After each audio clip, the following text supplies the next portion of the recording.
చీకట్లో నేలపై కూర్చుని భోంచేస్తున్న ఈయనను చూసి ఎవరో సామాన్యుడు అనుకుంటే పొరపాటే. ఓ నియోజకవర్గపు ప్రజలు ఓట్లేసి ఎన్నుకున్న ఎమ్మెల్యే ఆయన. అయితే కార్యకర్తల్లో ఒకటిగా కలిసిపోయి ఇలా తన సింప్లిసిటీని చాటుకున్నారు.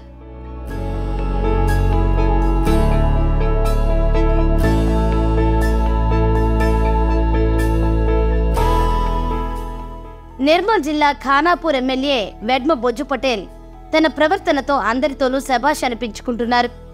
సామాన్యుడిలా జనంలో కలిసిపోయి మన్ననలు పొందుతున్నారు. ఇటీవల అనారోగ్యానికి గురైన వెడ్మ బొజ్జు ప్రభుత్వ ఆసుపత్రిలో వైద్యం చేయించుకుని అందరికీ ఆదర్శంగా నిలిచారు. ఆ తర్వాత ఆర్టీసీ బస్సులో సాధారణ ప్రయాణికుడి మాదిరిగా ప్రయాణించి తన సింప్లిసిటీని రుజువు చేసుకున్నారు. ఇక గురువారం ఏకంగా కార్యకర్తలతో కలిసి నేలపై కూర్చుని భోంచేశారు ఖానాపూర్ ఎమ్మెల్యే. గురువారం నాగ్పూర్లో కాంగ్రెస్ పార్టీ సభ జరిగింది.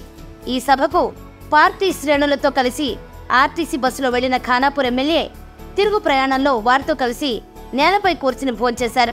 ఆ రకంగా కార్యకర్తలను ఒకళ్ళ కలిసిపోయి శభాష్ అనిపించుకున్నారు. ఈ వీడియో ఇప్పుడు సోషల్ మీడియాలో వైరల్ అవుతోంది.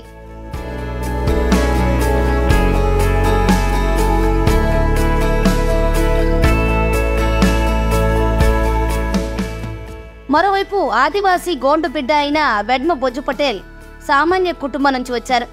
ఇప్పటికీ కాంగ్రెస్ ప్రభుత్వం కేటాయించిన ఇందిరమ్మ ఇంట్లో నివాసం ఉంటున్నారు.